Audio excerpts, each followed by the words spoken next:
بسم اللہ الرحمن الرحیم۔ آج ہم انشاءاللہ غسل سے متعلق کچھ احکام پڑھیں گے، چونکہ ہمارے ابھی طہارت کا ہی باب چل رہا ہے۔ غسل کب فرض ہوتا ہے اور غسل کا طریقہ کیا ہے؟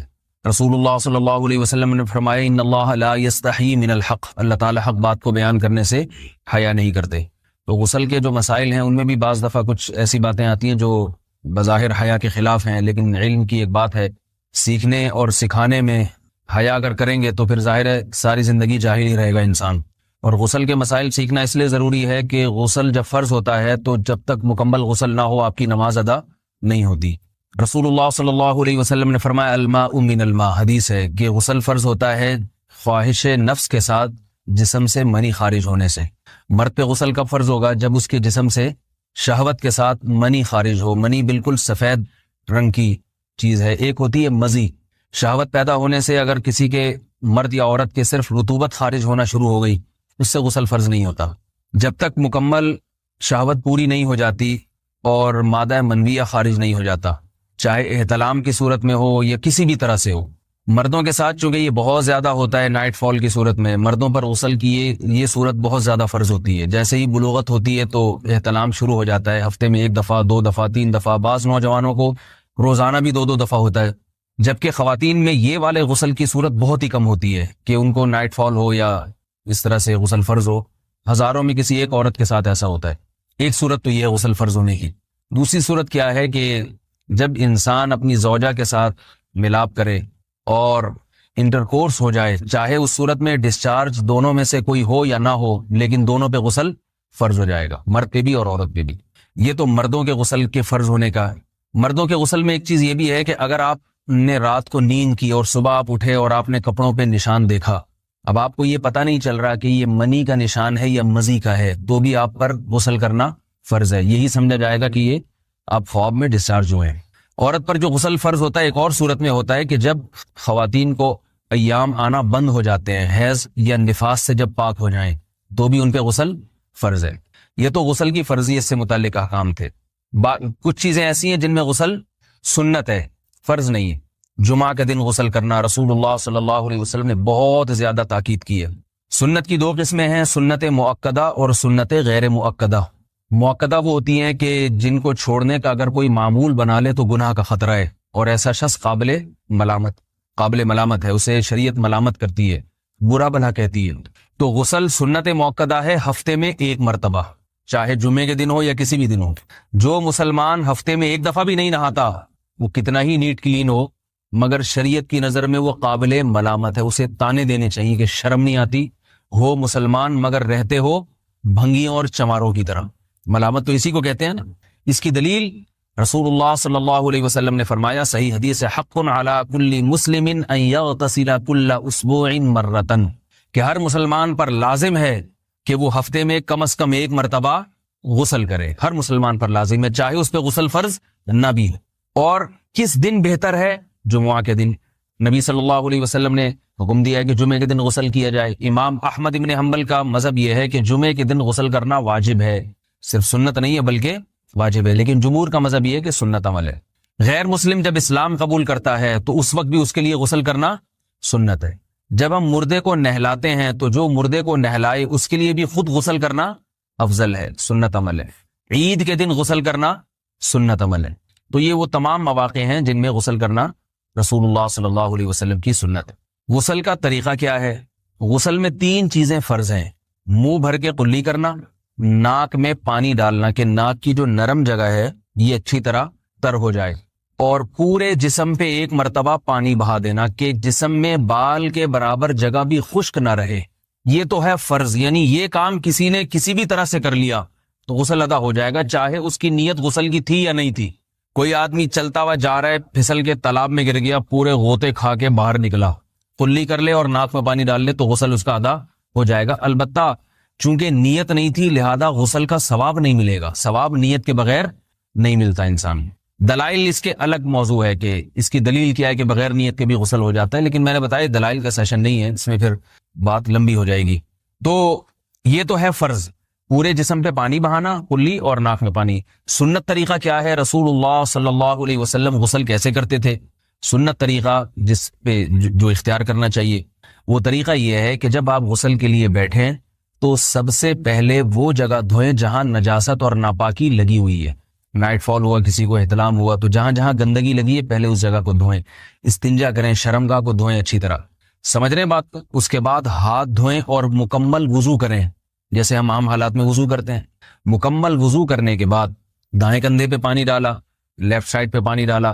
پہلے زمانے میں تو چلو سے غسل ہوتا تھا, ہاتھ دھو لیے تو اب چلو سے پانی لے کے یہاں ڈالا جا رہا ہے, چلو سے پانی لے کے یہاں ڈالا جا رہا ہے, پورے جسم پہ ملا جا رہا ہے, اور چلو سے پانی لے کے 3 دفعہ سر پہ ڈالا جا رہا ہے. تو آج کل چلو الو تو ہے نہیں, شاور کے نیچے جا کے کھڑے ہو جاتے ہیں. تو اس میں یہ کہ شاور کھولے اس میں کھڑے ہو جائیں, سارے چلو اس میں خود بخود ہی ہو جائیں گے, پورے جسم پہ پانی بہہ جائے گا. نبی صلی اللہ علیہ وسلم کے دور میں یہ جدید چیزیں نہیں تھیں, شیمپو اور صابن, تو آپ صلی اللہ علیہ وسلم بیری کے پتوں سے غسل کی ترغیب دیا کرتے تھے. بیری کے پتوں کو اگر پانی میں پکایا جائے تو پانی میں میل کچیل صاف کرنے کی صلاحیت بہت بڑھ جاتی ہے. ہمارے زمانے میں اس تکلف کی ضرورت نہیں ہے, صابن ملتے ہیں اس سے نہایا کریں. بہرحال کہنے کا مقصد یہ آپ لوگوں سے, تو یہ سنت طریقے سے غسل ہو جائے گا آپ کا. سمجھ رہے ہیں بات کو؟ سب سے پہلے استنجا کیا, اس کے بعد وضو کر لیا, اس کے بعد غسل کر لیا. اگر کسی نے غسل میں وضو نہیں کیا اور ویسے ہی پورے جسم پہ پانی بہا دیا تو بھی اس کا وضو خود بخود ہو جائے گا. اس غسل سے وہ نماز پڑھ سکتا ہے, کیونکہ بعض لوگ غسل کرنے کے بعد دوبارہ وضو کر رہے ہوتے ہیں. اس کی ضرورت نہیں ہے, کیونکہ جب غسل کرتے ہیں تو وضو والے اعضاء تو خود بخود اس میں دھل جاتے ہیں. یہ ہے غسل کا طریقہ. وضو کیسے ٹوٹتا ہے؟ جن چیزوں سے غسل فرض ہوتا ہے ان چیزوں سے وضو تو بہرحال ٹوٹتا ہی ہے. اس کے علاوہ بھی وضو ٹوٹتا ہے.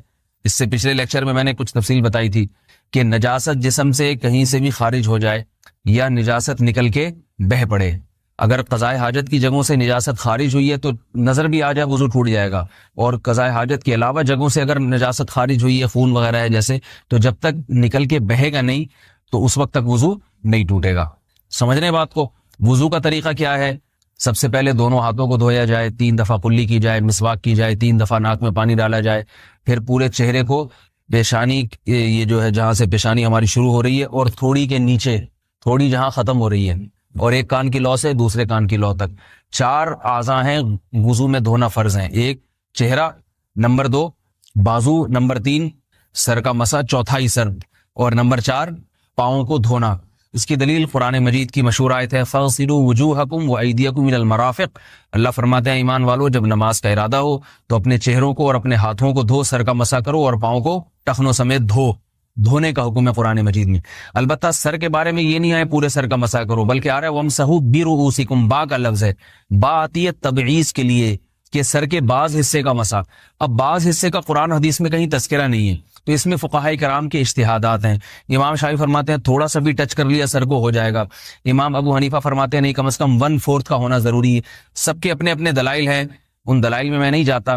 فقہ حنفی کو جو فالو کرنے والے ہیں تو ان کو چاہیے کم از کم 1/4 سر کا مسا, یہ فرض ہونے کے لیے ضروری. مگر سنت کیا ہے؟ پورے سر کا مسا. نبی صلی اللہ علیہ وسلم دونوں ہاتھوں کو بھگو کے پورے سر کا مسا کرتے تھے ایسے. سمجھ رہے بات کو؟ اور مسا کے جو یہ ٹیکنیکل طریقے ہیں کہ آپ یوں پہلے انگلی بنائیں, پھر یوں لے کر جائیں, پھر یوں گھما کے لائیں, پھر یوں, یہ ٹیکنیکل طریقے حدیث سے ثابت نہیں. مسا کا طریقہ کیا ہے؟ بھیگا ہوا ہاتھ لے کے ایسے پورے سر کو ہو گیا. پھر حدیث میں یہ بھی ہے کہ یوں لے جاؤ اور یہ بھی ہے کہ 2 واپس بھی لے کر آؤ, دونوں طرح سے ثابت. تو ایسے بھی کر سکتے ہیں کہ یوں لے جائیں, اور ایسے بھی کر سکتے ہیں لے کے جائیں اور پھر واپس بھی لے آئیں, دونوں طریقے جائز ہیں. لیکن کم از کم سنت اتنی ہے کہ پورے سر کا مسا ہونا چاہیے. بعض لوگوں کو شو مارنے کا شوق ہوتا ہے, اگر وہ واپس لائیں تو بال ان کے خراب ہو جاتے ہیں, کہتے ہیں یار یہ پھر مسئلہ خراب ہو جائے گا, تو پھر ایسے لوگ صرف یوں ہی لے جائیں کافی ہے. افضل تو یہ کہ یوں بھی لے جائیں یوں بھی لے جائیں, دونوں طرح سے صحیح ہے. بہرحال دونوں حدیث سے ثابت ہیں. سمجھ رہے ہیں بات کو؟ اور یہاں ایک اہم مسئلہ بتا دوں, قرآن مجید نے پاؤں کو دھونے کا حکم دیا ہے, پاؤں پہ مسا کرنے کا حکم نہیں دیا. اور حدیث میں خفین پر مسا کرنے کا حکم ہے. تو قرآن اور حدیث کو فقہا نے جمع کیا ہے, لہذا وہ موزے جن میں آسانی سے پاؤں دھوئے جا سکتے ہیں ان میں چاروں ائمہ کے نزدیک پاؤں پہ مسا کرنا جائز نہیں. سعودی عرب میں جو بعض سلفی حضرات اور یہاں ہمارے ہاں بھی اہل حدیث حضرات نے عام موزوں پر بھی جو مسا کی ایک روایت ڈال دی ہے, اسلاف میں, تابعین, تبع تابعین میں اور چاروں ائمہ کے مذاہب میں اس کا ثبوت نہیں ملتا. اگر اسلاف میں کوئی قائل بھی ہے تو ایک شاذ قول, اکا دکا قول ملتا ہے, ورنہ یہ ائمہ اربعہ کے مذہب کے خلاف ہے. اور جو احادیث جو نقل ہوتی ہیں صحیح سند کے ساتھ ان کے بھی خلاف اور قرآن کی آیت کے بھی خلاف ہے. اس لیے کسی نے عام ساکس پہ اگر مسا کر لیا، جو عام طور پہ آفس پہن کے جاتے ہیں لوگ، اس میں تو پاؤں، آپ اگر ساکس کو پانی کے نیچے رکھیں پورا پاؤں دھل جائے گا آرام سے. تو وہاں کیا ہو رہا ہے کہ قرآن مجید کے حکم کی مخالفت لازم آ رہی ہے، آپ پاؤں دھو نہیں رہے. تو اس لیے ہم یہ سمجھتے ہیں کہ اس صورت میں نماز ادا نہیں ہوگی. سعودی عرب میں بعض سلفی حضرات نماز پڑھاتے ہیں، وہ ایسے ہی کرتے ہیں کہ عام ساکس پہ مسا کر کے نماز پڑھا لیتے ہیں.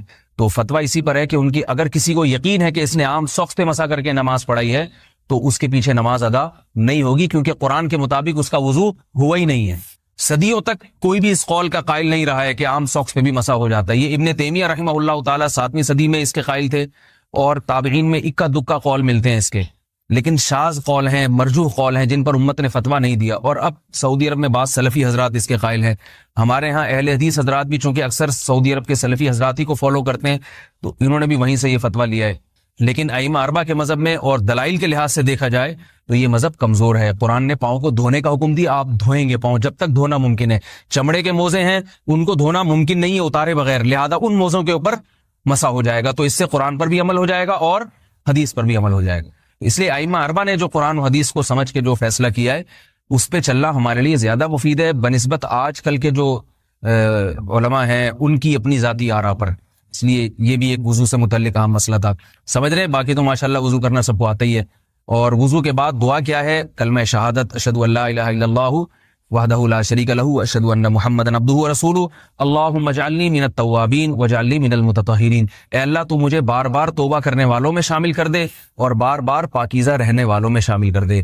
توبہ اس لیے کہ میں نے ظاہری طہارت تو حاصل کر لی، مجھے روحانی طہارت بھی عطا کر دے. اگر میں نے گناہ کی ہوں تو مجھے ان سے بھی توبہ کی توفیق عطا فرما لے، تاکہ اس لحاظ سے بھی میرا وضو ہو جائے، اس لحاظ سے بھی میں پاک ہو جاؤں. سبحانک اللہم و بحمدک، نشہد ان لا الہ الا انت، نستغفرک و نتوب الیک.